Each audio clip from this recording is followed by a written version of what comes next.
And we are live. How are you doing tonight, Jerry? It's been a while since we've gotten together. Yeah, it has been quite a while. So how about yourself?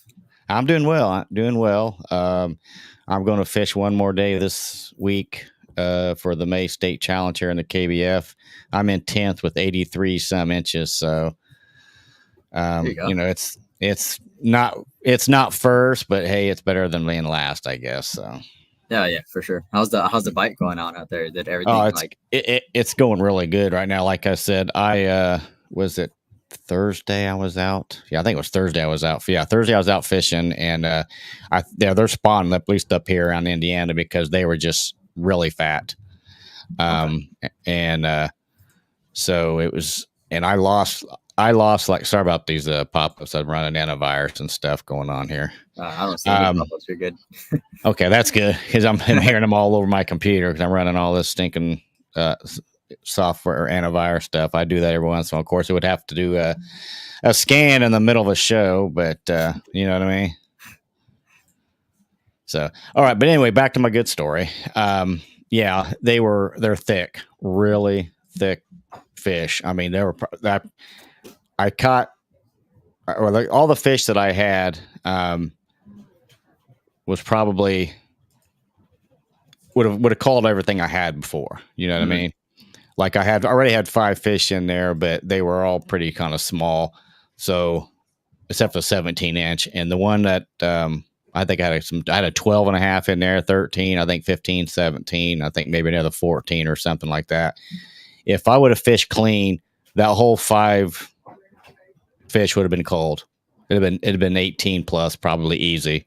Oh wow. Yeah, I lost some big ones. It was frustrating. I mean, it's fun catching them. Don't get me wrong, but man, it's like seriously because two just threw the bait off initially. I was fishing a top wire, a little pop wire. They were tearing it up. About every cast I caught a ton of little ones, but these big ones.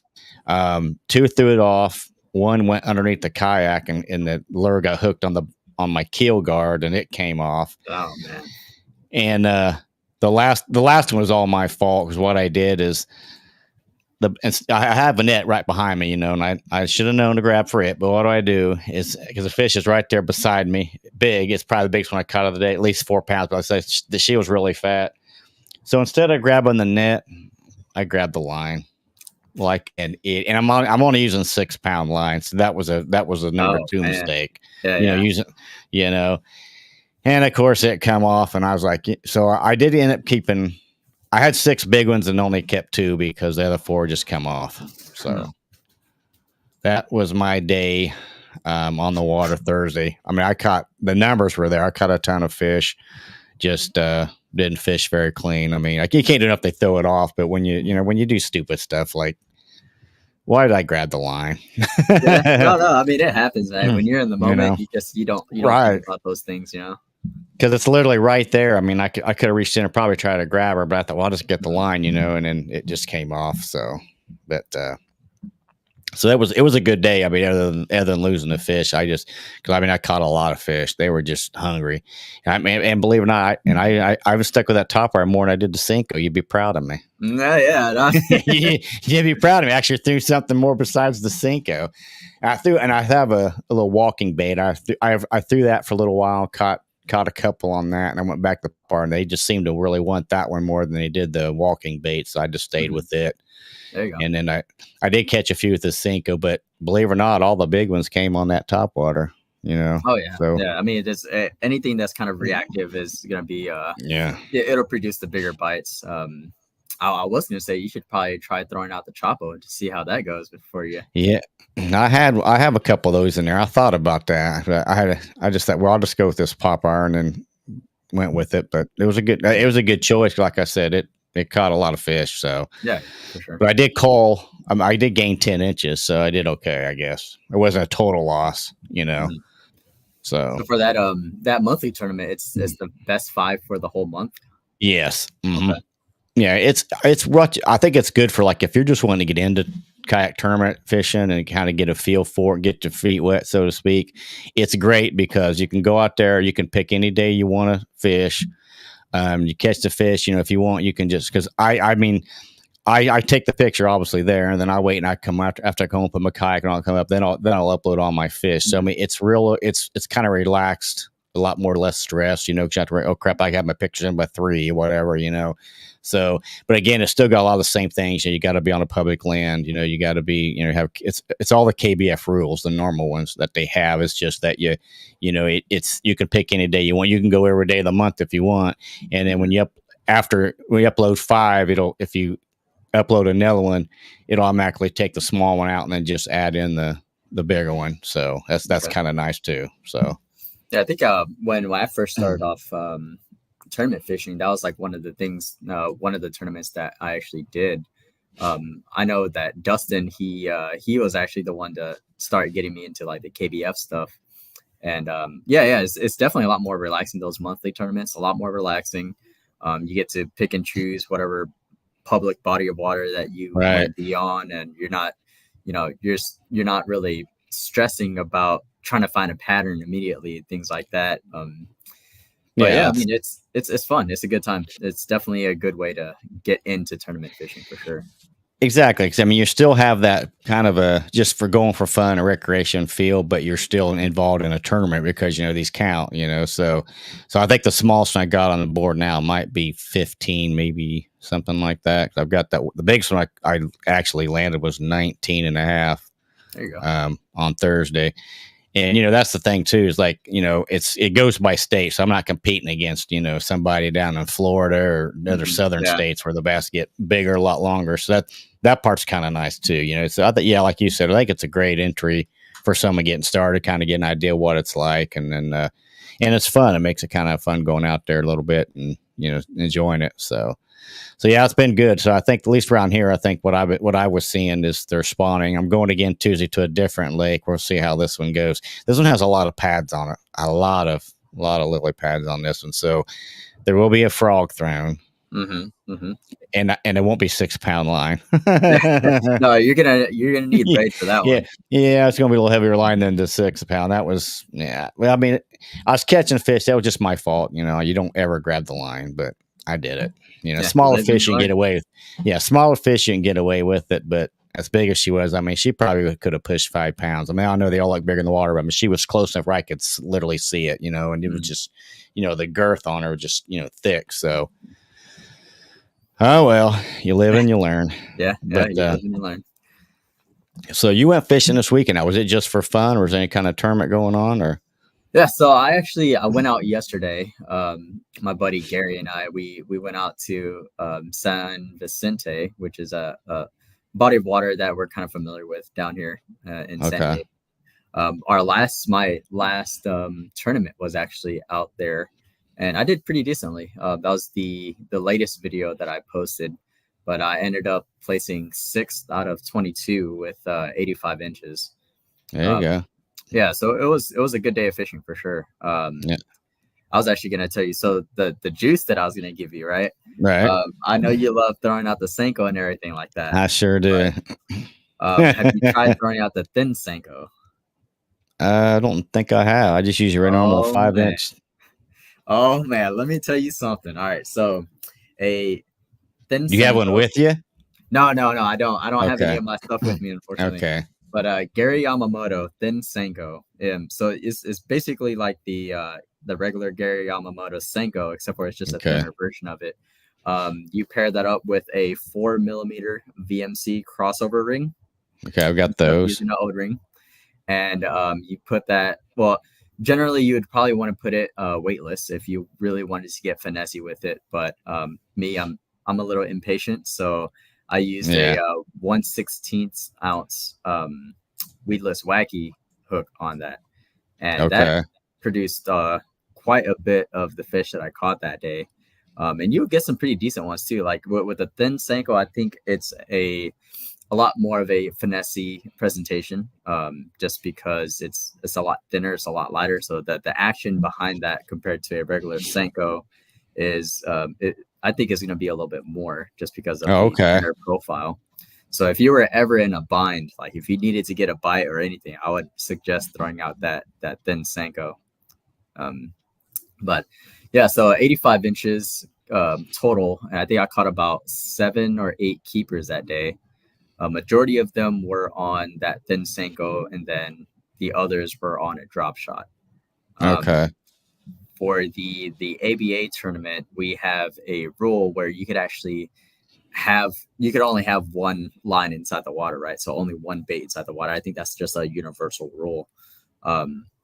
So my biggest fish came off of a drop shot where I threw it out there. I just launched it, threw it out there, let it be and stuff like that. And I needed to retie one of my rigs. And like, as I'm retying it, I'm seeing that like my line is just going, you know, it's just like, it's not really going, but you know, when you're drifting and you get stuck, you have that little bit of bend inside your rod. So basically I was just bending over. I was like, oh, okay, whatever. I'm just going to bring it up real quick. I thought I was hung up on something. And I just felt just dead weight, but I'm reeling it in. So it just felt like a wet rag, basically, just really wet rag. And lo and behold, you know, as I'm in the middle of retying this thing, my rod just finally takes off, and I'm like, oh, that's a fish. Right. I bring it up, and I think it was like a 19 or like a 19 and a quarter. So it was a good fish for something that I wasn't actively fishing for. You know, I just threw it out there, and I was just, you know, waiting, you know, tying on my other rig, and it just so happened to go. So that would actually be a tip that I would give out to everybody. You know, is if your tournament does allow your one bait to be in the water, then you know there's no reason why you can throw out something that, you know, you don't actually have to actively fish. So you know, throw out a jig, throw out a drop shot, throw out a Texas rig, anything that's like bottom contact, and, you know, just let it sit there while you're doing something else. You know,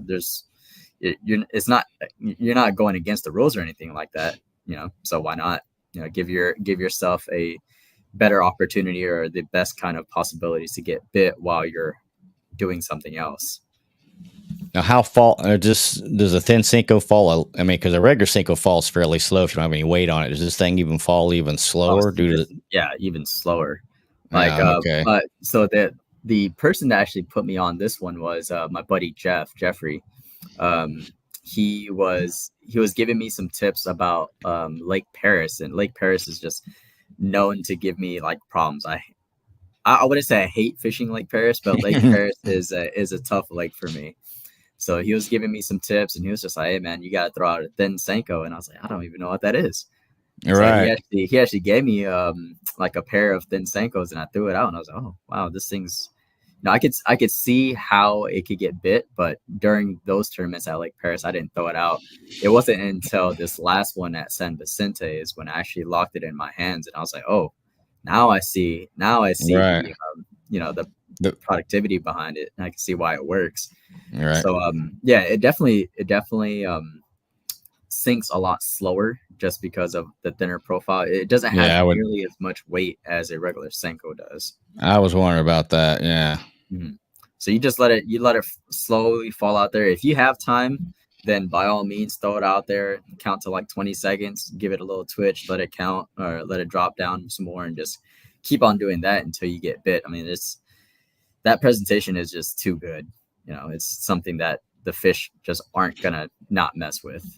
Right. Yeah. Cause it's sometimes they're going to want that stuff that's not real loud or, you know, heavy or whatever coming at them. So yeah, I've never heard of that before. I can't believe I've never heard of that. So I'll have to check those out. Yeah. That's the juice, man. I'm telling you. There you go. So you heard it right here, man. Heard it here first. Yeah. I was actually using Fire Crawl. That was a color I was using for my Senko stuff on Thursday. And all the other times I caught the other ones too, I was using actually a pink. You know, the bubble gum color. I was using that. I caught most of those on a different lake that I was on the week before last. They were tearing that one up too, the pink one. And I caught those things called a warmouth. I don't know if you ever seen one of those. Kind of looks like a bluegill with a bigger mouth. Yeah, I caught a couple of those on there too. So they were hitting it. I think early in the spring they like those weird colors for some reason, like you know, the bright ones and things. Because Young Dinger, I think, makes one that looks like real bright chartreuse and pink, and just, you know, it makes some funny colors. But yeah, the Fire Crawl's been a good color, and of course, it got my green pumpkin. That's always a good standby, I think, as well. So I'm gonna look into those things for sure. So I'll send you some links for all the equipment that I use and everything like that. I'll send them over to you, then you can probably put them down in the comments or something, however you want to do it. Yeah, that'd be great. Yeah. So that was the juice for that one. Yesterday, my buddy Gary and I, going back to the original story before I got sidetracked. Right, it happens. Yeah, right. Like I said, I could talk about this stuff all day. Yeah. So Gary and I, we went out to San Vicente yesterday. I was actually practicing pitching and flipping. I've never done that before. I've only done it once, and I caught a pretty decent fish. That was actually the one time that I did pitch and flip. It was for the pre-fish for San Vicente. So we went back out there yesterday, and I actually locked it in my hand. And I got on some pretty decent fish yesterday. It was there's nothing more satisfying than being able to produce fish on a technique that you're learning. It just exactly so much confidence in that technique, and it makes you feel good as an angler to be like, okay, maybe I'm not as bad as I think I am. Right. Yeah, that's true too. Well, like the one video you posted, you said something about you're still in a chatterbait, and I myself I don't have any luck with those things. I throw trailers with them like you see on TV and what you see on YouTube, and I don't have any success with them. I don't know what it is. Maybe it's just me or the technique or something. So I don't really throw them very often. I think that's you and I both. I tried to throw out a chatterbait for a little while. I even tried throwing out a spinnerbait for a little while. Any kind of bladed bait, I just don't have any confidence in for whatever reason. That the chatterbait is like the new hot craze nowadays when it comes to like bladed baits. But I've yet to catch a single fish on a chatterbait. It's weird. Uh-oh. Did we lose you? I think we might have lost chat there. There we are. You got me? Okay. Yeah. I was like, what happened? I don't have any idea. It's the internet. It's when it's live, it's live. I'm even hardwired in, so I don't know what's going on. I think we need to have them come out. That's what I was going to say. Man, you should be. Yeah, I think I need to have them come out and see if our lines are bad or something's wrong with it. Because it seems like at least last year, anytime we had a little bit of a storm here or a wind, it seemed like the cable would go out. So why is the cable or the modem would go off? Why is the internet down? I still got power and the lights, but my internet's down. It's like, it should be the other way around. You should lose your power and stuff first, you'd think, in the storm and wind, but it's the way it is. So I apologize for but the count's still going. We didn't lose our time on the live stream, so I guess that's good. It looks like we're still good. Yeah. I was hoping it wasn't me. I was like, oh man, no, it's this lovely thing. Like I said, I'll have to get them out here and see what's going on with it. But so going back to chatterbait, I've only got a couple, and I try, but you always hear, well, the jackhammer and this and that one, and I just can't. I just don't get much luck with them. So I don't, like you, it's not a confidence bait, so I don't throw it. Maybe I should more, but it's to me, when I have limited days of fishing, it's hard for me to throw something that I haven't caught anything with or not confident with, instead of something that I know I'm confident with and I know I'm going to catch something with. You know what I mean? Mm-hmm. Do I want to catch fish, or do I want to come here maybe only get one fish on a bait that I'm not good with, or catch 10 on a bait that I am good with? So I guess I got to weigh the odds, and I'm always going with the ones that I catch them with, I guess. So yeah, I mean, the best way for you to learn something new is to just lock it in your hand. And I definitely feel what you're saying, because I think the last video that I posted, I told myself that I was gonna try to get better with a chatterbait and spinnerbait, and I ended up throwing out a crankbait, and I was like, oh, okay, now I'm actually catching fish. Right. So, it's hard, but it's definitely something that if you really wanted to lock it in, you have to lock it in your hands. Yeah. Any hot colors out there that you or you want to give that much information out? You want to keep that a secret, I should say. Man, so there's no secrets when it comes to me. I would tell you guys anything that I know. Yeah, same here. I'm not a pro, so have at it. Yeah, exactly. I don't have anything that nobody else, or I'm not on anything that nobody else knows. Right. But let's see, hot colors. There's a pretty good bait fish spawn going on right now. So I'm all for any kind of natural colors. So any kind of bluegill, shad, gizzard shad. Dustin, he's actually been catching them quite a bit on chartreuse and blue, which is something I never personally throw myself. I'm always not for bass or crappie. No, he's smashing them on. Wow, is it a worm or something? It's a crankbait. Crankbait. Okay. Wow. Yeah. So he's actually the last time that I think the last video that he posted actually was he caught two 5-pounders, 22 inches, 2 of them the same day off of that same crankbait. So I'm like, man, you got that juice going on right now. No kidding. Yeah. And I actually went out there the next day and didn't catch nothing. It was such a tough bite for me. And I was just like, he was surprised. He was like, how? Like, he told me that the bite was tough.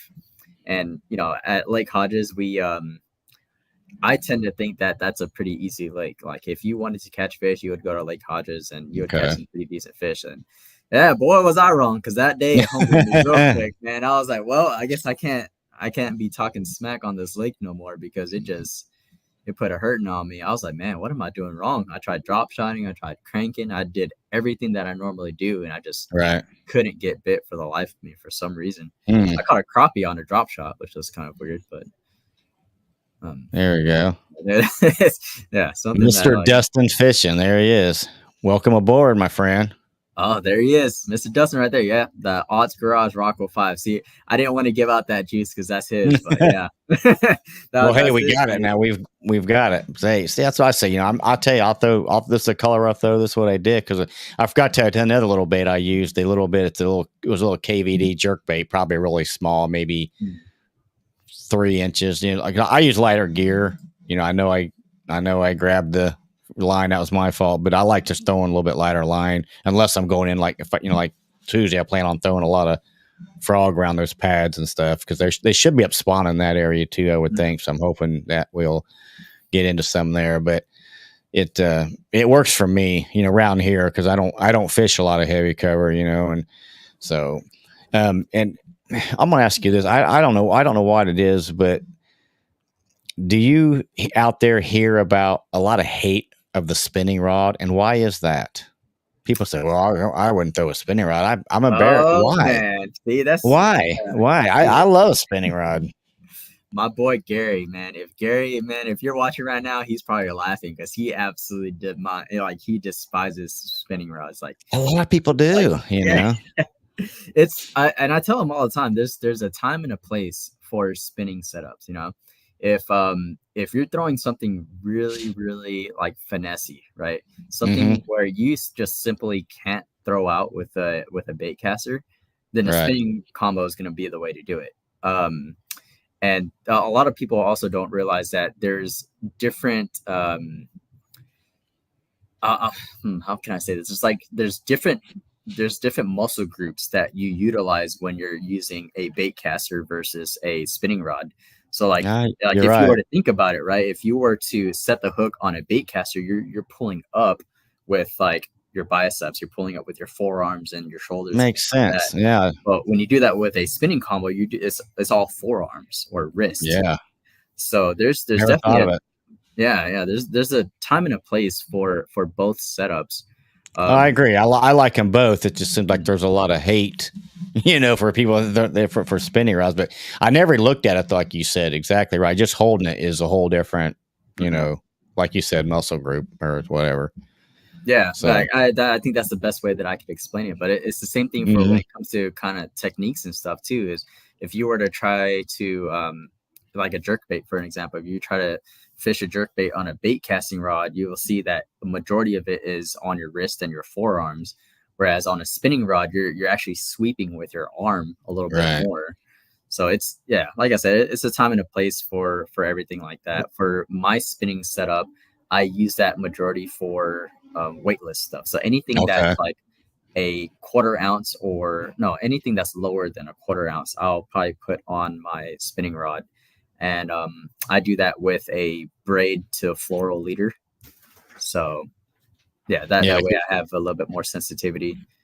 Yeah, you're not gonna walk the dog with a spinning reel. Oh, no, you definitely can. Yeah, no. I've never done that. I've always done it with Just a good old bait caster when I'm walking the dog, I call it, so that took for me time to learn too. That's a good technique too, the walking. I noticed too, like they mainly hit it when it sets still. So I kind of really slowed the top water down. Like, as soon as I pop it a couple times, let it sit. Then as soon as you get ready to pop it again, it's like right when they hit it, right before you're about to hit to pop it again. So they liked it more when it kind of just sat there a little bit. So at least that's what I was observing when I was catching the ones that I was. So that's good. Like as soon as you saw that was the pattern, that I don't blame you for throwing out that popper, because that's probably exactly what a majority of people would do too. If you find that they're hitting it on the pause, you might want to slow down a little bit and give them some time. Yeah. Then the lake before last, I was fishing there, and I was using a stinko, and I saw it. She's probably on a bed, really nice. I couldn't tell how big it was. It was a nice bass, and I said, I'm gonna work this in a little bit. No, she wouldn't hit nothing. Hit nothing. So I said, well, I'm not gonna spend all day here. I'm gonna move on. But it was fun to see him. I mean, that was a lake I've never been to. It's got a funny name. I can never remember it. Kodui. I don't know. I can't. I'm bad at names anyway. But I'd never been there, and I thought, I'm gonna try this. I went down there one day, and I thought, man, this is a nice little lake. I mean, I tore them up both days. I caught a lot of fish. So definitely worth the drive. I like going to sometimes to these lakes I've never been to. Makes it exciting, and try to find them because. Because what was funny is the water temperature there because the last time I had my fish finder was 53 at the one lake. I thought, man, it's just so cold and it was muddy. No wonder why I'm not getting any hits, And then a couple weeks later, we finally got some warm weather. It finally got nice, so it warmed up, and I had 71. One part was 71 degree water there at that lake, so it was pretty warm. Yeah, and it was water. And it was just. It's like that one dropped off really quick from the bank. I mean, I'm probably 10 feet from the bank, and I'm looking at 18 feet. I mean, it was dropping down pretty quick for a small lake. So, but I do that. So all I use that little Prana fish finder, the Prana Max down imaging. That's all I have, and it's all I need because I want to know the temperature, the depth, and structure and stuff. If I know that, then I'm good. So. One thing I want to ask you about too, I heard this on another podcast I was listening to. I don't know if it's just a West Coast thing. Have you heard some kind of mussel that invading some of the lakes, and that you got to like get your boat inspected before you go from one lake to the next or something? Their guys were talking about that. Yeah. So there's a aquatic mussel. I think it's called the zebra mussel. I think they're called zebra mussels, but they're an invasive species, and depending on what lake you go to, I know Los Angeles County, they're pretty strict when it comes to making sure that your boat is fully dry, because obviously these mussels, they can't really thrive they can't thrive outside of water, so they want to make sure that your vessel's like fully dry. And they're pretty strict with that. I know there's been quite a few people that have been turned away from the lake because their kayaks weren't dry, and it could just be like the slightest amount of water. Like if you have like, I don't know, like dew on top of your kayak from the drive going down there, like they're gonna turn you away. Like it's really strict out there. Luckily for the lakes that we have down here, they're not really that strict. They don't really do inspections like that.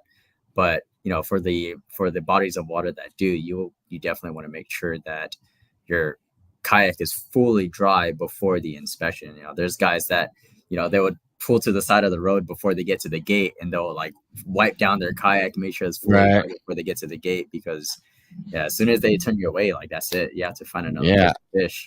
That's why I saw that. I got to ask you about that next time we talk, because I heard that, and then one guy even said that he was talking. The guy looks pretty good, and they said, "Where'd you fish last?" And they told him, "So you can't fish here today. You got to wait till tomorrow." They had like some amount of time difference. He's like, "Seriously?" He goes, "Yeah, you can't put that in here." It's like, and so that's. I mean, I guess that's good, because that means if you don't do that, it probably will get out of hand, because that stuff. You don't want all that in there. But I wanted to ask you about that, because I thought that we don't have that here that I'm aware of. So, but man, that's crazy. Yeah, it's a thing. It's a thing out here, and you definitely want to be careful with. You obviously want to look it up. There's a lake here called like Lake Piru or something like that, Piru, and that lake is known to be like real invasive. I think that's probably like the lake that that you were talking about, where they're like, oh yeah, we last place I fished was Lake Piru, and they're like, oh yeah, no, that ain't happening, big dog. Yeah, I can't remember what lake it was, but that's what he said. I was like, oh my gosh, that is strict, you know. So, but I guess that's how you're gonna. If they're that bad, I guess that's how you keep them down in that bay. Yeah. So yeah, you got to keep them in check, and it sucks, but you know, you got to do what you got to do. Absolutely. So where are you at in the standings now? Angle of the year? Are you involved in an angle of the year type of race on your tournaments? So I don't even know, to be honest. Okay. I don't really look at that kind of stuff, and it's just the only standings that I'm aware of are my standings right now. Oh, okay, here we go. What did Dustin say? Big Bear managed to do a hot water wash. Yeah, that's crazy. Yeah, that is crazy. Well, I don't want to. Maybe you don't want to look. Maybe that because you might not want to know, right? You don't want to be. Are you not superstitious on that kind of thing? Are you? No, not really. I think according to my standings in Tourney X, at least, I saw this pattern, which is kind of funny. So my tournament standings in Tourney X, I have my first 2 tournaments were like bad tournaments where I did pretty bad. I placed pretty bad. The 2 after that were good. Right, I placed pretty well. Then the 2 after that, I placed bad. And 2 after that, I placed good. So if this pattern is a real thing and it holds true, my last tournament at San Vicente was good. So I have one more good tournament before I get to my bad ones. I don't think that's a real thing, but I thought it was pretty funny for me to see that. I was like, oh, too good, too bad, too good, too bad. So right, this is true. I had one good and I have one more good one until I get to my bad one. But yeah, hopefully they'll stay good. So now, do you find yourself checking the Tourney X or whatever before for after a while? You wait to the end of the day, or do you just how do you do that? Some people don't look at it all day. They want to wait, you know, or some people, you know, will look at it like every hour or a couple times an hour. I don't know how you were. As much as I tell myself that I'm not going to look at the standings because that's tournament fishing, it's all a mind game, right? A lot of it is mental. So if you look at the standings and you see that you're doing terribly, like you're gonna spiral down. So as much as I like to tell myself that I'm gonna stay off the standings, I don't ever do that. Well, I think one of the reasons is I want to know like how everybody else is doing, you know. So if everybody else is doing well and you're not, then maybe you might want to switch something up. Like maybe there's something that's going on that you're not really aware of, and you need to find out. You need to find out quick. So I think that's one of the reasons why I actually like looking at the standings, just because it gives me an idea of how everybody else is doing. And maybe you change your tactic or something. Yeah, exactly. If I need to switch something up, then that's what's going to tell me that I need to switch something up. Now, do these tournaments usually allow you to pre-fish, or is it off limits until the day of? Or so with the ABA tournaments, the week before the tournament is the blackout dates. So usually when I go pre-fish, it's the weekend before the tournament. There's actually a tournament on the 1st of June that I'm actually going to pre-fish next weekend. So, but yeah, from Monday through Friday or Monday through Saturday, whenever the actual tournament date is, it's usually on Saturdays, but from Monday through Friday are the blackout periods. Now, is Dustin going to be in that one too, or do you know? I don't believe so. He actually has a tournament. He'll probably let us know out there if he's going to be in it or not. No. I think he has a tournament next weekend that they actually pre-fished this weekend. Okay. There's a few of my buddies out there that are actually going to be doing that tournament. So while they're doing the tournament, I'm going to be doing a pre-fish. So. Okay. Same lake? No, different lake. Oh, okay. All right. Yeah, that could get kind of crowded out there. Yeah. Because I mean, I don't know. Is there a lot of like boat tournaments out there as well? Same time these are going on. I know the tournament directors they try to coordinate with the other tournament directors to make sure that there isn't like a conflict in tournaments and things like that. But that usually doesn't work out that way. Like you can only do so much, so there has been some times where you'd have boat tournaments going on at the same time that we'd have our tournaments going on, and honestly there's not really much that you could do about it. Everybody's out there to fish, but exactly, the fishing pressure is there when they are on it. That's just it, because like you said, you got a couple tournaments going on. Of course, you've got the locals there, so it can get they can get really pressured. He says correct. We are at Otay. Okay. Yeah, see, Otay. I told you I was going to mess up some name. So, oh well. Hey, that's how you learn, right? Mess up names. So, how many more tournaments do you have left then for this year, or do you know yet? You might qualify for another one, maybe. Let's see. So, according to this next one coming up is at El Capitan. Then I have Lower Otay, which is where Dustin's going to be fishing at this weekend. I have that after El Cap, and then after that is Havasu Landing in Arizona.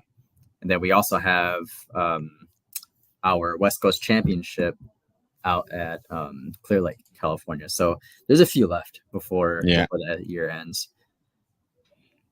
Yeah, there you go. So there's none in fall. You don't have any fall tournaments probably. Not that. Actually, there should be. There's just a lot of different leagues now, or I guess you want to call them leagues or organizations now out there. So there's a lot of them. I guess want to try not to schedule on top of one another. Because especially some of these bigger ones. Like the bass tournaments, the kayak bass tournament. You got the Hobie Nation, those things like that. They're trying to not go on top of one another. So people can maybe fish both. So I'm not near that ready for that though. That's out of my league right now. You and I both. Yeah. You and I both. No, not so fast there. But well, I'm glad you're doing good. Like I said, I've been enjoying watching your videos and catching them. That's what it's all about. So I still got to get my video last one edited and get it up there. But it's the fishing videos take a lot of editing. They really do, because you got to cut down a lot of the middle stuff. And if I get hung up or get a little backlash, I don't want them to see that kind of stuff going on. But you know how that is. It's frustrating. Yeah. I tell people that that actually do editing and stuff like that. One of the tips that I do is every time something good happens where I'm catching a fish, or whenever you want to find a highlight that you want to put into your video, just cut the camera right there. That way, when you're recording, all you have to do is just go straight to the end of the recording, and that's the meat and potatoes that you want to put inside your video. That's a good tip. Yeah, that's a very good tip. I like that because the last I had I had a chest cam, and then one before that I had one behind me and one that was in front of me facing me. So I ran the one behind me more than anything, and then last time I forgot to turn the one behind me on, and I had just my chest cam going. So it was all just my point of view, I guess, if you want to call it, most of that day. But it wasn't too bad. So I like both angles. I mean, it's nice to see both, can I get a different perspective on things, because the other way you can kind of see where you throw the lure and a little bit, obviously shows more areas so you can see more, but the other one's a little more, like kind of like your point of view. Yeah. What you can see. So, yep, that's exactly right. All right. Well, we got a lot of hot topics, everybody talks about a lot of stuff. I've got my opinions on things, and everybody's got their opinion on things. So, we'll just dive right into it. Like I said, I'm a simple man. I just got the little fish finder. I know you got a little bit more of a setup than what I do.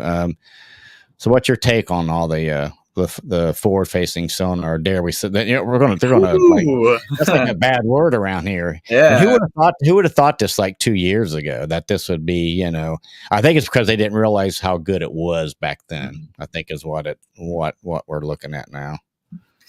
Yeah, so man, forward facing sonar for me, I like you, and like everybody else, we have our own opinions and stuff like that. For me personally, I can see the rationale behind it, especially if you are a professional tournament angler, or if you're really wanting to take it seriously to the point where you need to have every advantage you possibly can to put some fish in the boat, then yeah, by all means, if that's your way of being successful, then great. Well, I think a big misconception is that people have a notion that like as soon as you have forward facing sonar, like you're just gonna fish are just gonna jump into your boat and catch all the fish, and it's not like that at all. I mean, it's just like any other tool, it's exactly how down imaging is back when it first came out, or like 2D sonar when that first came out back in the day. Like people are probably losing their minds. I mean, that was before my time. I'm not trying to throw anything like that, but I'm pretty sure people were like losing their minds when 2D sonar came out. They're like, oh no, that's cheating too. Or like, I think it's just another one of those things where, it's just another rotation of new technology being the new thing, and people are just losing their minds on it. Yeah. I mean, I see a little bit on both sides. I really do. I mean, like 360 I think came out right before the forward facing, and 360 is amazing looking, like I said, I watched a little clip with Hank Parker, outdoors, and he made a good analogy. He was saying, he's afraid that it's going to get to the point where it's going to be all electronic driven. It's just going to ruin the sport. And I do agree to that to some, because he was saying it's like, there's a compound that baseball and golf can put in to the golf ball or the baseball, to where you can hit the ball like 35% further. Same with a golf ball, but the professional leagues say no, they ban it. You're not allowed to. Like in baseball, you can't use an aluminum bat, or in major leagues, because of the advantage it gives. So when you start looking at it on that way, I do can see it, and I just don't want to get to the point where, and I'm not going, and I wouldn't let it, to me personally, because after a while it wouldn't be fun anymore. It's like if you had a bowling ball and that guaranteed a 300 game every time, bowling would get boring after a while. You do that for a couple of times a week and say, okay, let's do something else. This is no longer a sport, no longer fun. And I'm afraid some of this technology is going to get to the point where it ain't going to be fun anymore. It's just going to be kind of like that, or the old cliche, fishing in a barrel, because it's like you said, I know you can't make them bite, but it makes it so much easier. I like kind of throwing out there and wondering if there's going to be a fish. There's got to be a fish by that log, or that looks really fishy here. That's part of fishing to me. So I don't want to see that go away. Because then again, I don't have $100,000 on the line either. Like the pros do, obviously, because that's their livelihood. So I kind of see it. And then one other analogy I like too, and this really made me think too, that when it comes to deer hunting, you can't spotlight a deer. It's illegal. And basically that's what you're doing with these fish. You're spotlighting them. And I thought about that way, and I thought, that's kind of another good way of putting it, because that's basically what you're doing. You're spotlighting the fish. It's live. You can't spot deer doing that, because number one, it's illegal, I think, in every single state. And then of course your record books don't allow any of that. They won't allow that in the records. They say it's not a fair game. I guess that's why they say that. So I guess I'm not really familiar with the spotlighting deer. Like, is it just like deer headlights where it would just absolutely? Okay. Yeah, I used to. Now before I hunted, because at least down here in Indiana, I don't hunt anymore. I just gave it up. I just gave up the sport. But you can spotlight deer, but you cannot have any kind of weapons at all whatsoever in your truck. If you do get stopped and there's a weapon in your truck, you're in trouble. I'm just going to say it. So I would go spotlighting and just kind of in the fields. You can see the deer in the fields. They'll just stop and look. I mean, they freeze. Deer are smart animals until it comes to roads and lights, and they get dumb. They just blinds them or something. They just stare at you, and it would be so easy to pick them off. Because they call that the deer in the headlight look. Like you've heard of that before.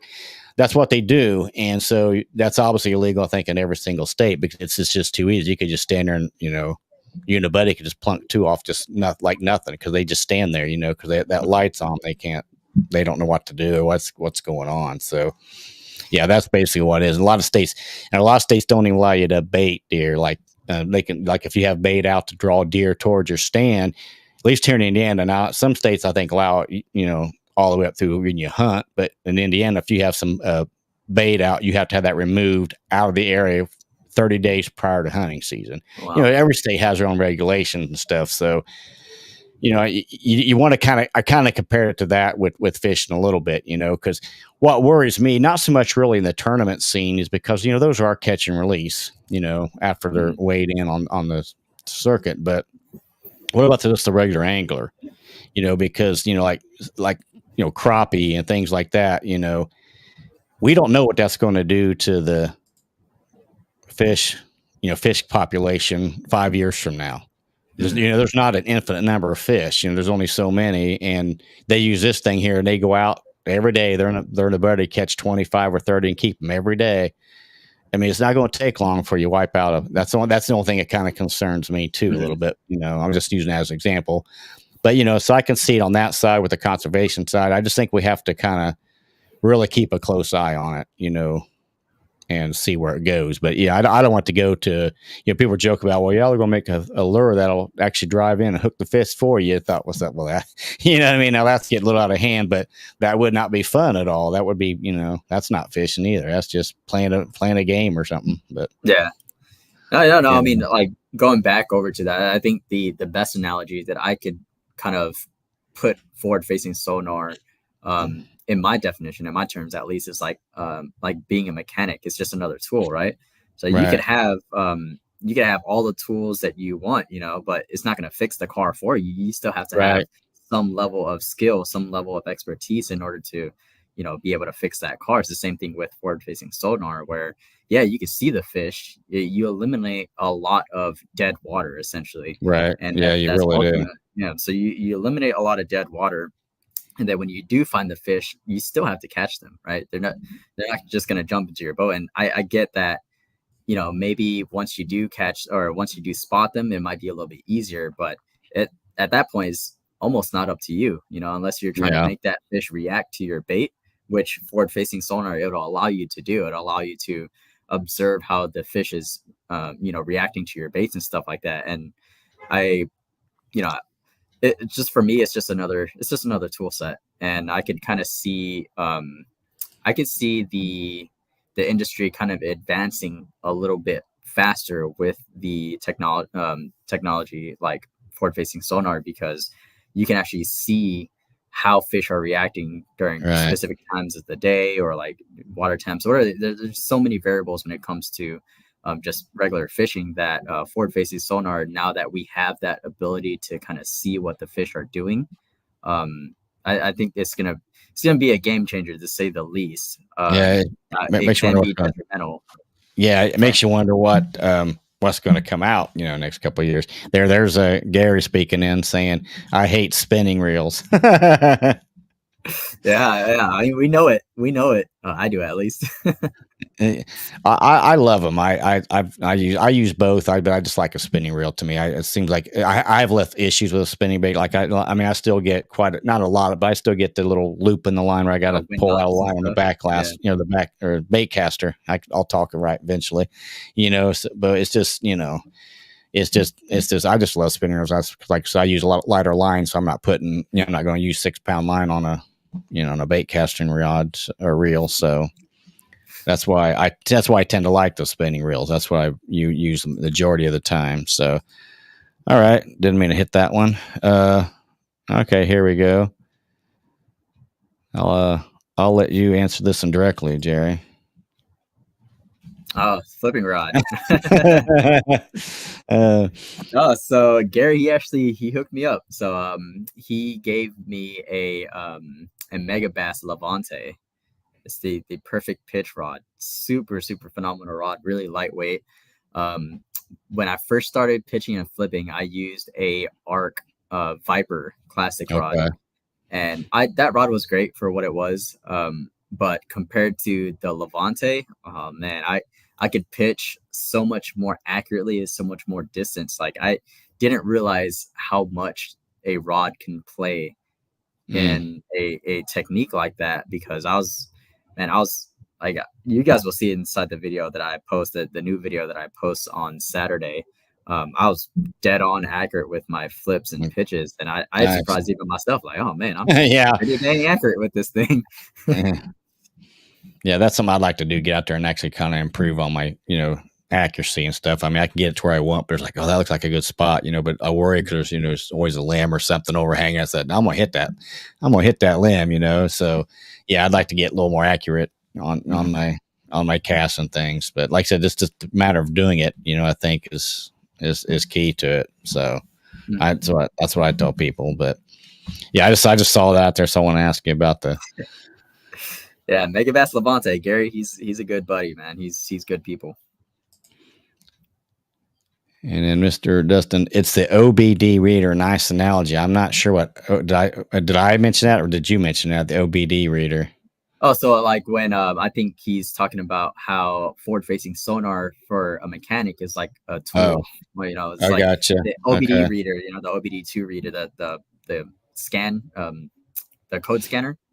It's basically, I would like to say that it's like that. It'll tell you the codes and everything like that, but it's not. Yeah, that's true. It's kind of like a diagnostic, but it's still, like you said, it's still got to get in there and the work's got to be done. Okay, yeah, I see what it is. So I didn't know what that thing was. I just called it, the meter or whatever they go. The thing they plug in your car and read it. The tech. I just had that done with my truck not too long ago. I had to go there to the Ford dealer because they ran that test on it because. I just lost my satellite radio and everything GPS related just went out, and I was like, what is going on? So I took the battery negative cable off, so I had then it's like do a hard reset. They said that's what I said on Google to do. Put it back, and I still could not get couldn't get it to recognize the satellite radio. My phone wasn't connecting, and so get this. So I go in there and they run the diagnostic test. Everything read fine. And the guy said all he did was just reset everything, and then it started working like it was never down. That's like, I felt so stupid, but it's like I tried everything I knew how to do. Hey, that's what they're the experts for, right? diagnostic fee. That's what I'm looking for. Yeah, they only charged me the one fee because he says we didn't really fix anything. We just reset everything. I thought I just felt dumb because I did everything I could. No radio, but I got radio again, so we're happy. Mm-hmm. So yeah, going back over to that OBD reader. So just imagine if you taking in your car, right? If you were to kind of compare that to you going out fishing, if you were to try to troubleshoot that issue yourself, you'd be wasting a lot of time and resources. Just think about how you're fishing without that forward-facing sonar. You're covering a lot of water, but you don't know if it's dead water or not. Whereas if you had forward facing and then you could actually move past that, those dead spots, then exactly where to go and how to fish it, stuff like that. It's like the OBE reader where it'll tell you what your fault is. It'll tell you that code and everything so that you know exactly what to look for or how to do things as opposed to doing the little things in between. So and the pros that makes sense. Because the pros, they've got, they're spending when they're spending big bucks to fish these tournaments. People don't realize that they're spending $45,000 just to even fish the whole circuit. I think it's about $5,000 an event, and they're winning thousands of dollars. So, they're going to want anything they can, to give an edge. Obviously, these newer guys, are coming in, they start on it, And even if you even have forward-facing sonar, a big advantage that these young people have coming in is YouTube, social media. Mm-hmm. Yeah, you can. What's a Nico rig, man? You can just go in here on YouTube, to the search in. You got 50 videos on it. Didn't have that when I was growing up as a kid. You had to wait until the shows on the Saturday mornings come on, and hopefully they were talking about a technique. You're like, okay, I'll give that a try, or read it in a magazine every month. So I think that's also a big thing too, that it's not, the sonar is a big thing on their success, but also the amount of knowledge that is right at their fingertips now, it cuts that learning curve down like substantial, because, what took somebody 10 years maybe to learn all that, you can learn that in maybe a year and a half because it's all right in front of you. Mm-hmm. You don't need it. Now, I still think there's no replacement for time on the water. That's still always going to be the best. Mm-hmm. Experience is always going to outdo that. Don't get me wrong, but if you have a head start on what you need to know, to get before you get out on there, it's obviously going to help you. So, yeah, I see both sides. I don't think it's ever going to go away on the pro side, and I think they're talking about maybe they're going to limit to one transducer per boat. which I guess that'd be okay. You don't, because I mean some people got like multiple ones on there. Oh yeah, and they're seen at the back, they're seen everywhere. So I mean I can see them doing something like that, but I don't think it's ever going to go completely away. I just don't see that. But who knows? It could be a couple of years from now, they could be steady out now, said that this thing has just decimated the population of fish. We're going away with it. I don't know. So that remains to be seen. I just hope, like, if it gets too technically advanced, I don't want anything to do with it, because I still like the unknown, going out there and just, is there fish hiding in there or whatever like that. So yeah, I mean, at the end of the day, it's always a personal preference. For me, it's just, I kind of like the puzzle that fishing kind of naturally gives off. Is like, okay, is there going to be a fish inside there? I don't know. Well, inside there, we'll see. Exactly. That's always, that's always a lot of yeah. If it bites, then great. If it doesn't, then why? What did I do wrong? Here you go. Favorite watercolor and clarity. Oh man. Definitely not muddy. Not muddy, not chocolate milk. No, that's about how bad that first time when I was out this year. I don't like it so clear, but I like it a little bit. I like it fairly clear, maybe with a little bit of stain to it, a little bit of tint. I don't want it to where I can see, 15, 20 feet down. That's my personal opinion. To me, I don't know. That's because I think you got to really be careful what you throw. I mean, I don't know. What do you think? What's your take on that? I think I'll have to agree with you. I'm definitely all for versatility when it comes to everything. Yeah. So I think having a little bit of stain, maybe up to about 10 feet of viz would probably be good. But yeah, I mean, because once you get a little too clear, you definitely want to be more cognizant of what you're throwing out, and it can be as convoluted as what size line you're throwing. You're throwing too thick of a line, then you can't. Good luck trying to catch anything. Or if your lure doesn't look natural enough, or they tend to be a little bit more picky when it comes to water clarity. I agree. Yeah. But same thing, on the polar opposite, where if it's too dark, if it's too cloudy, or if the water's too silty, then the fish would actually tend to shut down. I've noticed that during really, really cloudy or like dusty water or like muddy water, the fish tend to relate closer to underwater structure. So if you could find that inside poor visibility water, or water that you can't really see through, then those are the higher percentage areas that you would catch fish at. But also at the same time, if it's just newly kicked up like water, where it's just all that clay and silt just kind of got kicked up, and there's fish in there, they're going to be lockjawed, just because they don't want to breathe in all that dirt and all that silt and everything like that. So that would be considered a dead zone to me. Okay. Yeah. A lot of the success that I actually had when it came to me pitching and flipping yesterday was actually in like really clay, dirtied up water. And I think it's just because when I was flipping and pitching, I'm putting that bait right in their face. When you have when you're flipping and pitching, you want to have that mindset of there's going to be a fish there. Like you're throwing in places that are high percentage areas and places that you think are going to be productive, as opposed to kind of blind casting. Right. Yeah, that makes sense. Yeah, because if I had my choice, I would have a little bit, a little bit of stain to it or color to it. I think is a little bit better. I'm with you on that, because I still like to throw a lot of natural colors, even no matter what color the water is. Myself. Excuse me. So that makes sense. All right, here we go. Tannic. Tannic water. Yeah. I guess you could consider it tannic water. Yeah.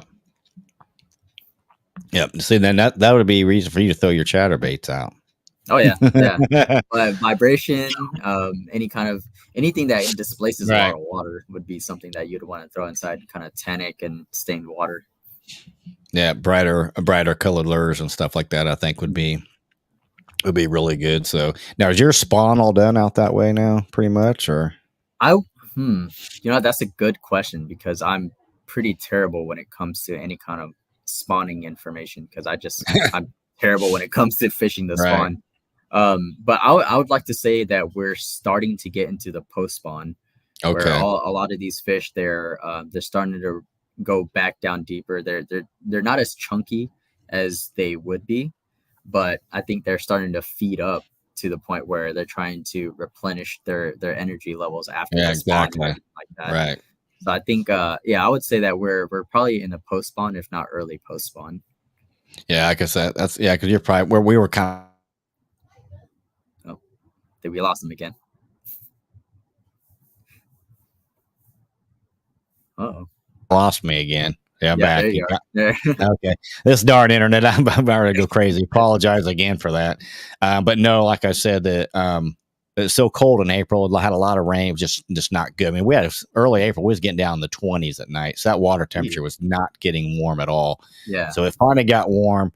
And I said the ones we caught last week, Thursday, were definitely spawning. They were, because that lake I fished before, and I'd never seen them in there that thick, and they were all pretty close together and up on the same side of the bank, same kind of there's a lot of rock on this one ledge, and they were all right up in there. So I think they're definitely in that spawning phase around here. So another reason why I probably had a good day, but unfortunately I lost it. You keep on going back to that, man. I keep going. I gotta move on, right? Move on. Yeah, keep on fishing. Water was nearly 80 degrees. Wow, that's warm water. Yeah. This really the water temps down here are at least yesterday at San V, it was at about it was low 70s. So it was it's getting there. I think. Okay, so Dustin, I think he went to Otay yesterday while I was at San Vicente. So Otay is a little bit further down south, and I do know that it gets pretty warm down there. So I'm not surprised that water was a lot warmer than where we're at. Warm. And in addition to that, at San Vicente, I think the last time I graphed yesterday, the water was like over 300 feet. So it was oh wow. Compare that to Otay. I don't think Otay gets anywhere past 150 feet down. So that water definitely warms up a lot faster than those deeper lakes. Yeah, so when I'm talking up steep banks deep here, is like you're like that's wading water up here compared to some of your lake. No, I mean there's a lot different area. Yeah, a lot different areas. So I'm kind of curious how it's going to be Tuesday when I go out again. I'm just kind of anxious on this lake too. It's a different one. It's hard not to go back to the other. I'm going to let that rest a little bit. I'm going to try something different because you just never know. They got to be spawning in that lake too. It's about the same distance away, about the same size. So they got to be pretty much doing the same kind of things, I would think. So yeah, finding that trying to break habits and making the right decision is definitely a key in any kind of fishing, or let alone tournament fishing. Tournament fishing is all about trying to make the right decisions and hoping that you make the right decisions. Yeah, that's why. That's one thing I did say. I said, yeah, I mean, I know I struggled. I didn't fish clean, but that was a great decision I made, I think, to go there, because I was debating on which one to go to. I think I'm going to try this other one. I said, last time I was there, it was still really cold. It was muddy. Again, we had a lot of rain. I thought I'm going to give this a shot because the other lake was fairly clear. And I'm glad I went up there because it was a lot clearer, warmer, and they were hungry. They were hitting more active. Yeah, like I said, it was the first three casts on that little popeye. It was using the original Rebel popeye. That's what I was throwing. First three casts, bam, caught one, bam. First caught a fish. First three casts, I go, wow, this is all right. So I knew it was going to be in. I knew it was going to be in for a good day because it was cloudy all day. We had, it didn't rain on me. I thought it was going to, so I had my rain gear and everything ready to go, but it didn't. It never did rain, but it sure was cloudy all day. So that's one thing I had going for me.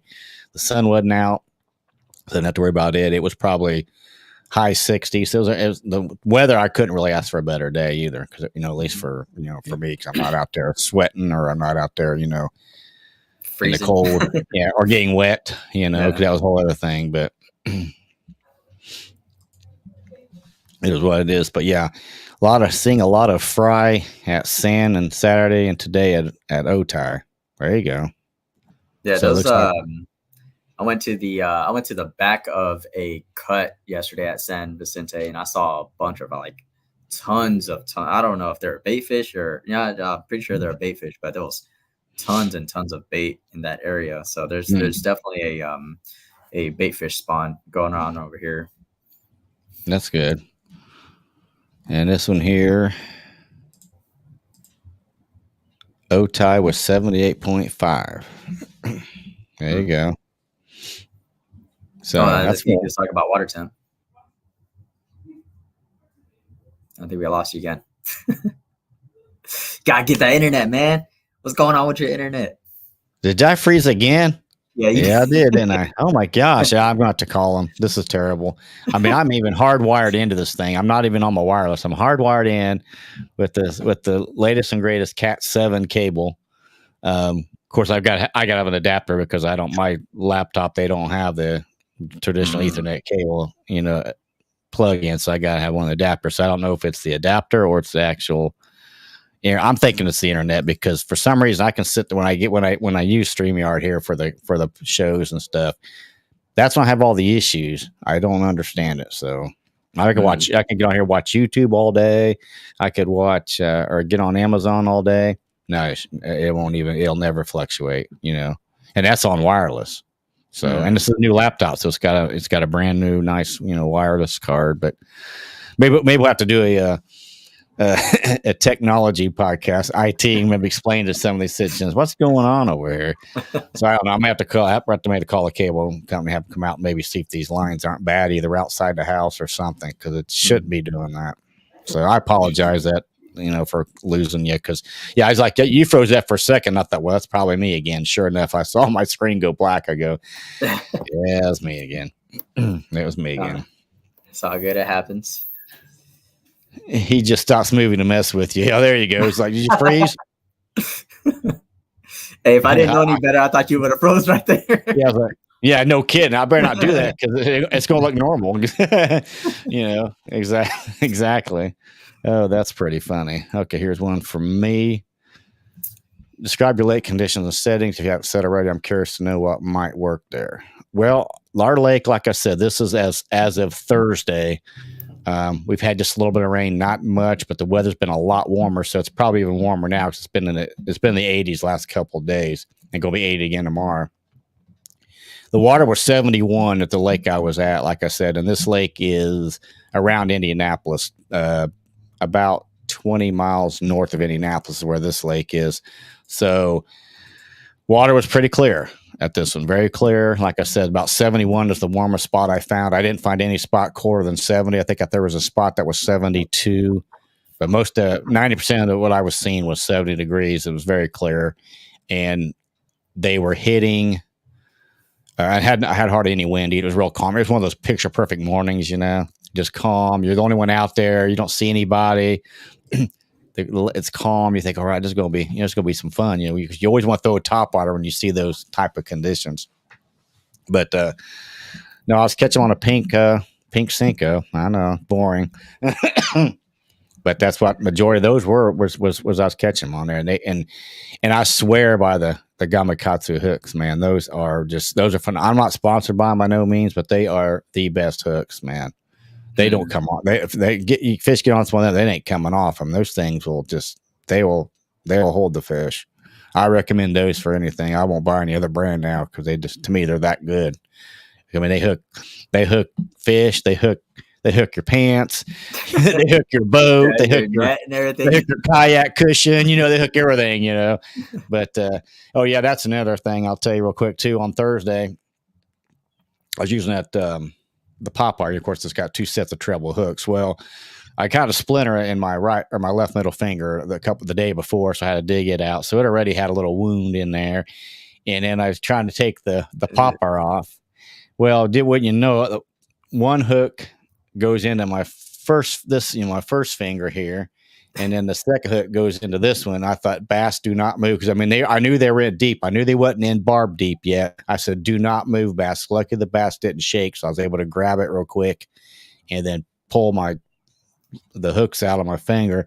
I was bleeding for a little bit, but if it went barb deep, my day would have been done. I'd had to left. Yeah. that would have to have left, but it didn't go quite that bad. I just kind of, the only thing I had to do, just get in the water, rinse my fingers off. Probably not the most sanitary thing to do, but I quit bleeding. But yeah, you just got to be careful of them hooks, man. But yeah, the Gamakatsus, man, they're just incredible. I really enjoy them. So going to kind of add to that story, luckily it hasn't happened to me, but I think one of the most underrated tools that you can have in your kayak with you is a set of diagonal cuts, a set of dikes. Because as soon as that hook goes barb deep, the only thing that you can do at that point is repenetrate and then cut that hook out, cut that barb off. That way you can take it out. And God forbid that happens to any one of us. But yeah, when it does, you're going to want to have a set of diagonal cuts with you so that you can cut that hook out.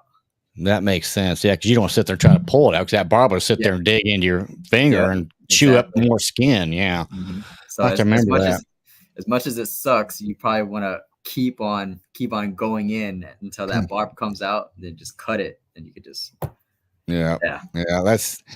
that would ruin your day of fishing. Believe me, because that almost did me there. I was like, I kept saying, do not shake, because it may went in all the way. Then I don't know what it would have done, but luckily the bass stayed still for me, and I got them out of there. So, but yeah, I have to remember that. That is a good because I thought about that. Because if you get it too deep, you just chew it up. You'll just chew your finger out like raw meat or something, and that's not going to be good. So, but also curious to know what might work there. Like I said, right now topwater has been very good. I've been using the popper. Little jerk bait was doing. I mean, everything I threw, I caught something on. I didn't throw the chatterbait, so I don't know if that would have, but probably not, as we discussed earlier in the show. So I didn't throw that on there. But a little jerk bait worked. The topwaters worked. The popper was probably the king of the day on Thursday. It even outperformed the Cinco. I didn't want to put it down. Because why would you want to put a topwater lower down for a worm? So I kept going on it. Of course, that day was perfect for that. Because like I said, it was overcast all day long. You didn't even see the sun. It was just cloudy all day. So that could have been part of it as well. And like I said, they were up kind of shallow. And they were spawning around by the rocks. So I had a lot of good things going my way that day. So that's what I would say on that. Would you think a dark sleeper gill would work? I don't know. I don't know if I've ever seen that. Is that like the I know the kind of bait, if I see it in my hand, I think Berkeley makes it. It actually looks like a real fish. Actually looks like a little bluegill. I think the sleeper gill is more of it's a hard bait, but I know which one you're talking. The Berkeley the power gill, I think, is what. Yeah, okay, that's what I was thinking. Okay, I don't know. It might. I'm gonna have to do a Google search on that one. Do we know who makes it? Do you know who makes it, Jerry? I have no idea. Sleeper gill. Gary's big when it comes to big. Okay, there it is. Mega. Looks like it's a mega bass gill here. Let's see here.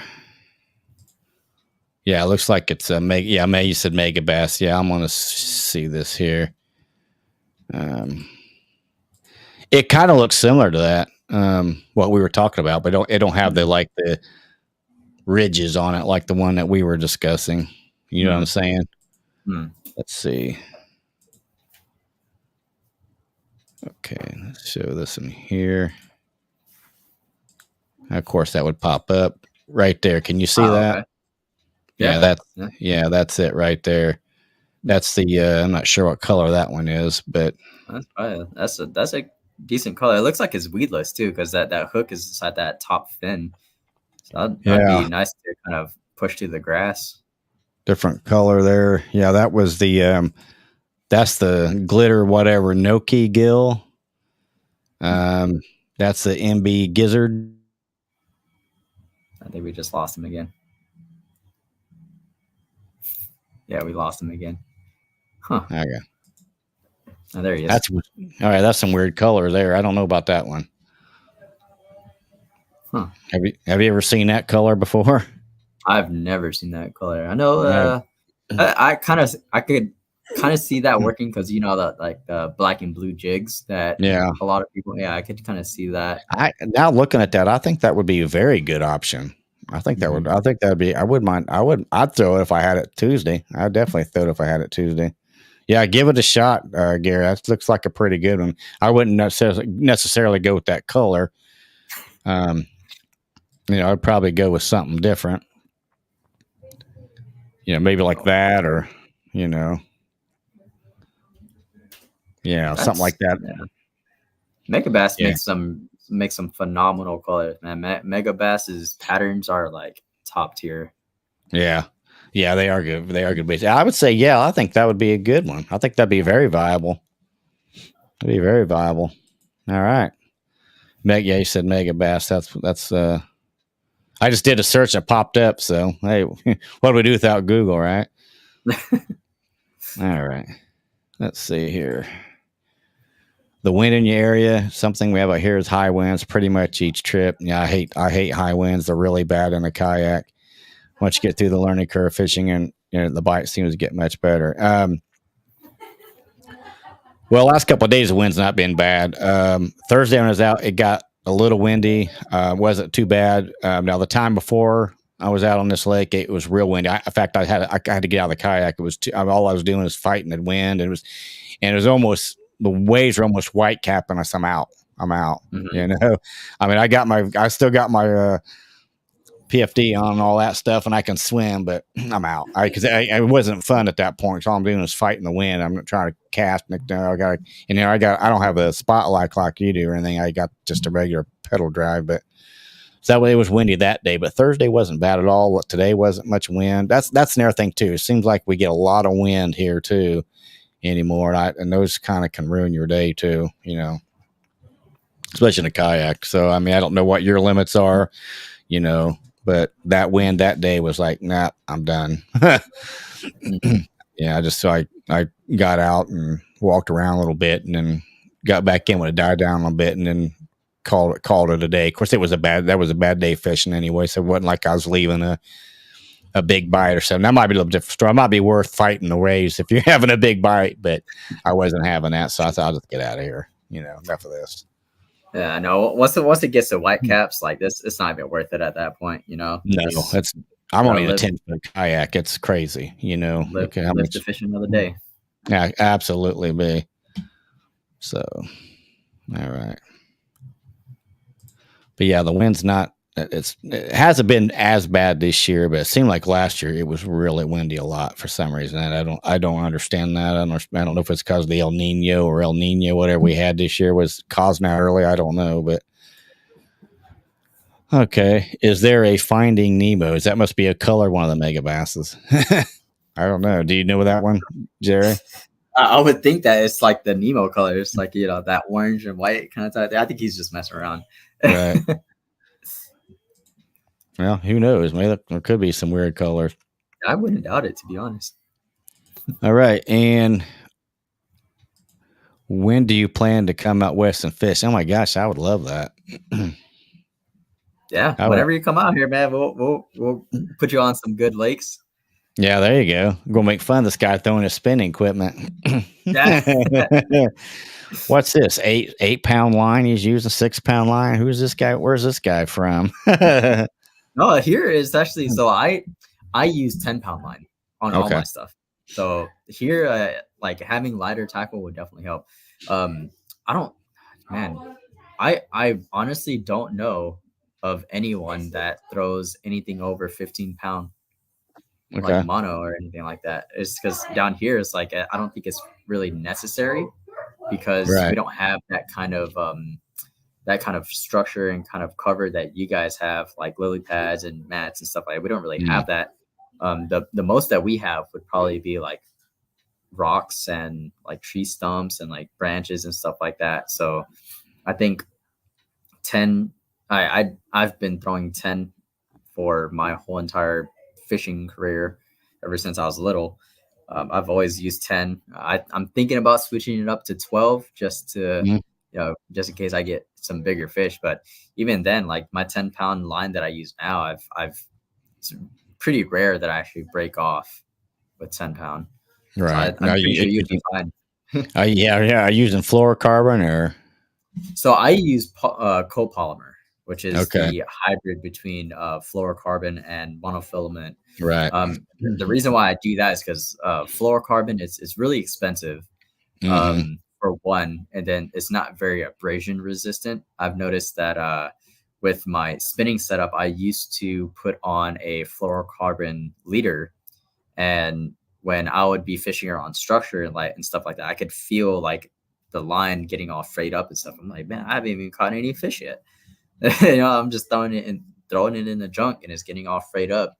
And so I eventually switched over to my 10-pound copolymer that I usually have spooled up on all my other stuff, and I haven't broke off any kind of fish or anything like that. It's a lot more abrasion resistant. The fish don't really seem to mind. So that's ultimately what matters. But absolutely. Yeah, no, just the line that I use is from Ezorline. Ezorline. I forgot what, I don't know how to pronounce it, but I get a 1,500-yard spool for $10. Wow, that's cheap. That's good price. Insanely cheap. So it's kind of like there's no reason why I wouldn't use that. Yeah, it sounds like good line too. It's not like it's not cheap. I mean, it's like it's performs well. So sometimes that in the last video that I posted, there was a fish that got all tangled up inside the buoy lines, and the buoy lines that we have here are all like metal. They're steel lines.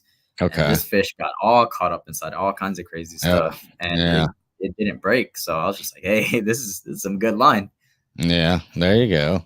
That's too. Well, it was like that. Fish that went in my boat. The hook caught the daggone keel protector, and it came off. I was like, I had to like, wait, I can't get this thing off. So I had to go to the shore and reach under there and see what was going on with it, and it was stuck right there in that in that keel protector I had. Oh my gosh!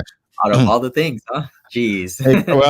It was dark on the boat. I never had one going to the kayak like that because it was a big bass. And I thought, man, he's going under the freaking boat. And I said, I was worried he was going to get wrapped around my prop, So I started trying to fight him around, and then it got stuck on something. I think he is. So I raised my prop up. I said, well, there's none around that. So where the heck is it? And then I thought I didn't feel any more fighting, and I thought it probably came off. I thought I must have hooked the boat, and I did.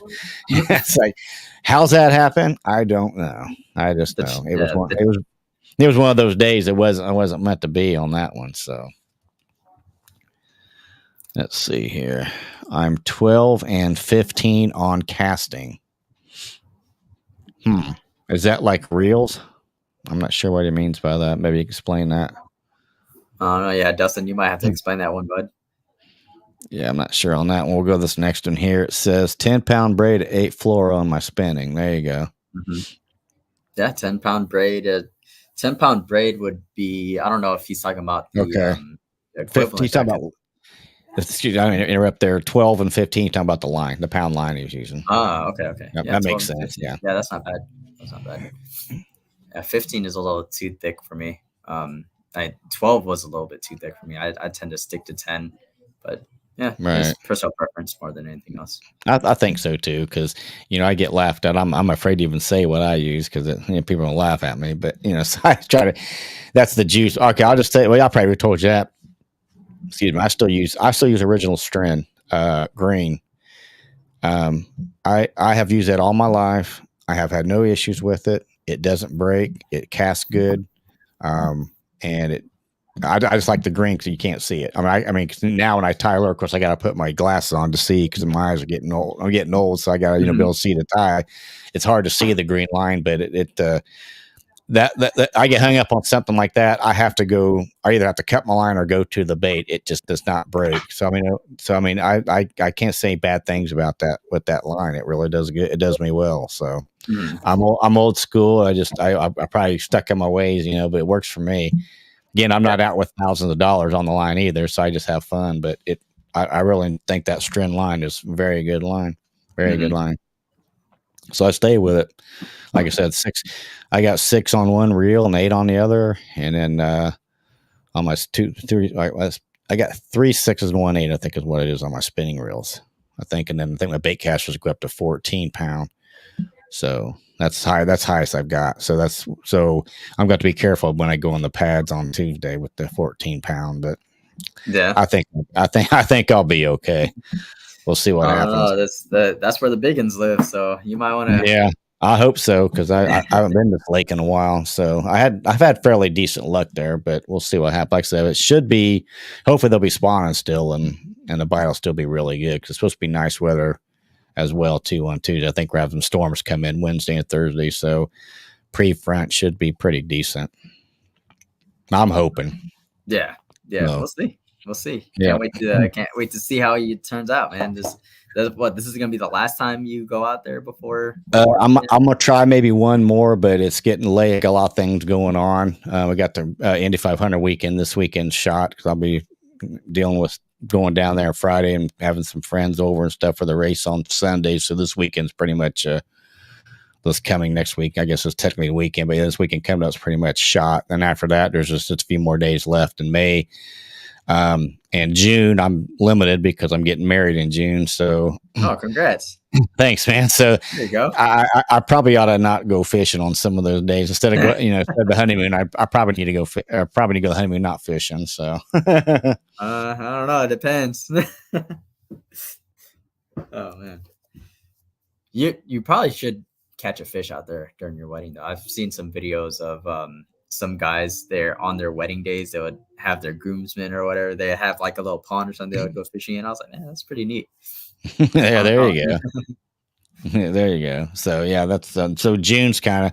Thanks, guys. I appreciate it, man. Yeah, it's I'm pretty excited about it. So I'm gonna be gone for about a week and a half in mid-June. So I didn't enter any of the June challenges, because I'll be getting things ready for that. So I thought June's kind of shot this year. So there's always next year. I'm gonna try to get in some more tournaments next year for sure. So and see what happens, and hopefully do some good. So that's all I've got on that front. So that's but I enjoy what I do, the tournaments that I do. Like I said, it's a lot of fun around here, because it's like we talked about at the beginning, it's a lot less stressful with just kind of going at your own pace, and do kind of pick your days when you go. So, and it's kind of nice going through the week, because it's not near as busy. Yeah, you're going on Tuesday, right? So you get the whole lake to yourself, basically. Pretty much, yeah. That's going to be pretty nice. So I won't complain about that. But so, well, anything new you want to say before we probably we're going almost an hour and a half already. So, oh man, see, time flies by when you're having fun. I know. It's like we just on here half an hour. 5 minutes of that was my internet going out, but hey, have to edit those sections out. No, I think you'll be fine. You're probably out for like maybe 5 seconds at most, or something like that. But no, I mean that's really it. It's always a good time coming out here and just being able to talk and stuff like that. I like this the live format. I think that would be a little bit more fun. Kind of. Oh yeah, we like that. I agree with you on that for sure. So, I like the interaction, because they get questions that put me on the spot, or something they may say something I didn't think about. Like you mentioned with the simple biomechanics of a different between the bait caster and a spinning reel, just like the way you hold it and everything. A lot of stuff people don't think about that kind of stuff. So, I think you can probably get more leverage on a bait caster, like you said, because you can really, get in there and set it. Yeah. I actually prefer doing a drop shot on a bait caster. It's actually called a power shot. I explained this in my last video, but because I broke my wrist a few years ago on a motorcycle accident, so I don't have like full mobility of my wrist. Right. So the amount of leverage that I get off of setting the hook with a bait caster actually is more beneficial than it would be if I was on a spinning rod. So that's I personally prefer that over putting a drop shot on a spinning rod, and that's why I just use my spinning rod for like really finessey weightless stuff. Okay. Yeah, that makes sense there. Okay, here you go. Saying, Chad, take one rod and try Seagar Basics fluorocarbon and a pound of your choice and test it and get back on next podcast. That might take a lot from me, wouldn't it?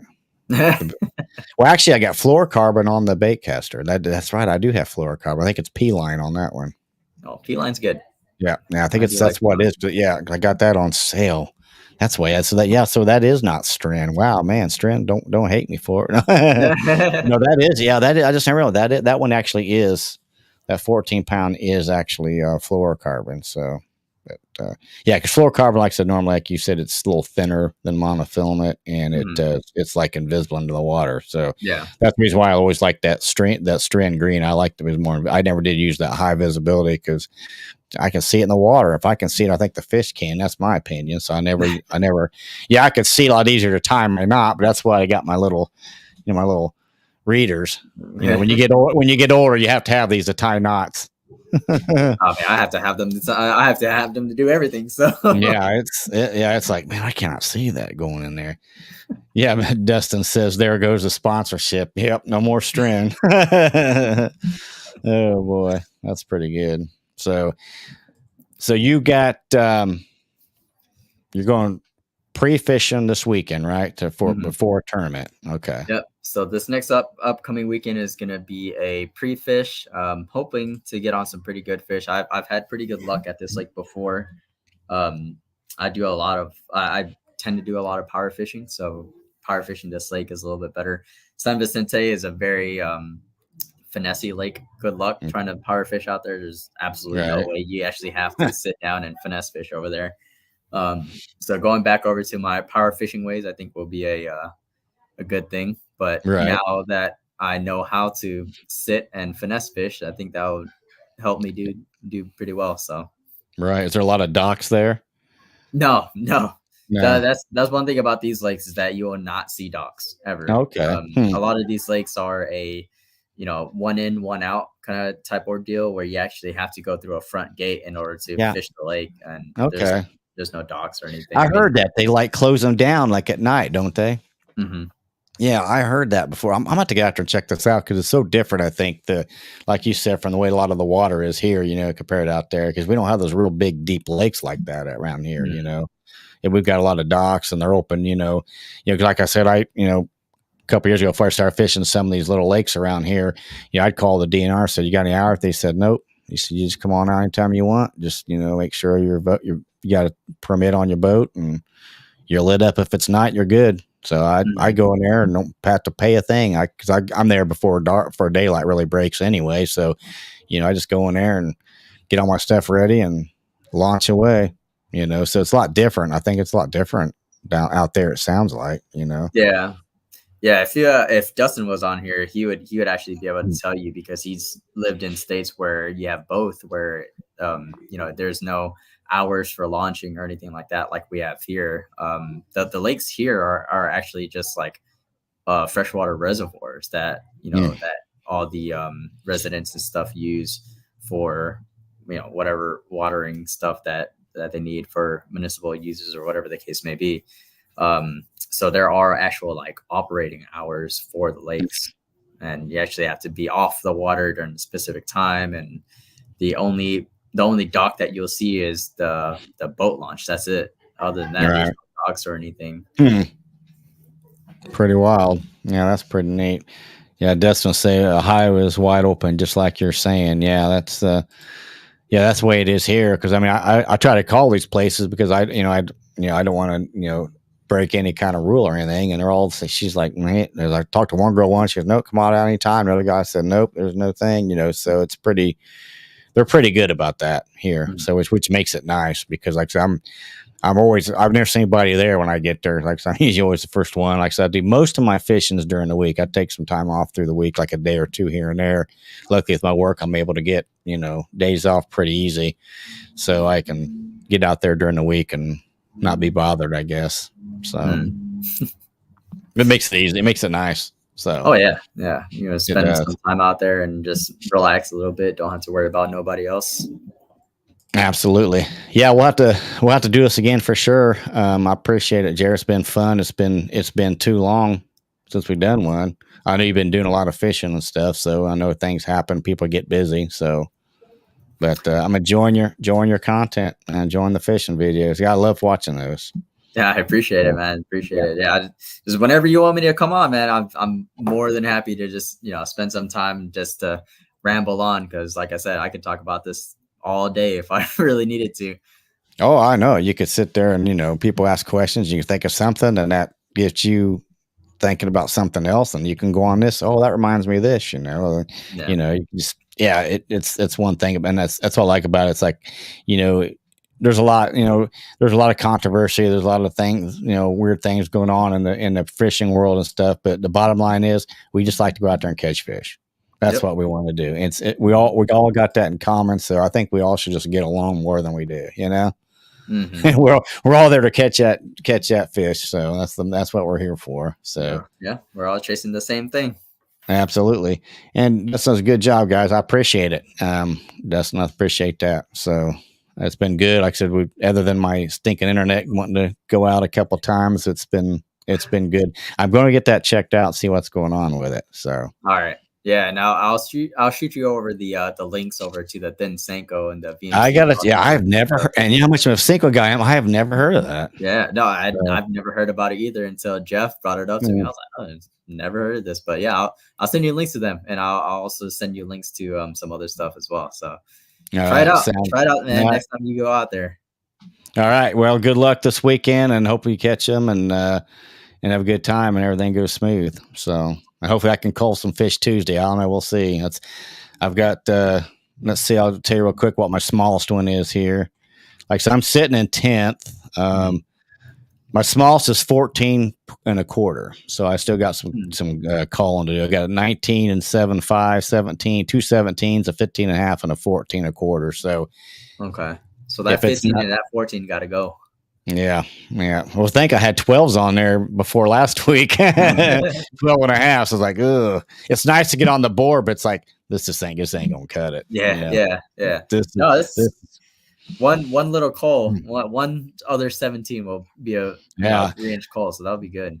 Even with losing those 4 big ones, I did move up 10 inches, so that was pretty good, So I wish I'd had those ones. I would have called everything on the sheet because they were just massive, and I just wasn't meant to be. So there I go again, bringing it up again. Come on. You can't dwell on those lost fish. They'll be back. They'll be back, and I'll be ready. You're gonna call them out, man. You're gonna call them out. So best of luck to you. Tight lines. Appreciate it. Thanks again. And you have a very good evening, and we'll talk to you soon. All right, sir. I'll see you guys later. Yep. Bye. All righty. That the ends our stream session. Appreciate y'all watching. We could have gone long forever, but we always good time with Jerry. We have a good time. He's always good out there. Gives me insight on the West Lakes that I have no clue about. So hope you enjoyed it. Like I said, there's more coming. Again, hopefully you'll have a great week. I'm signing out for tonight. Until then, have a good day. I'll talk to you soon.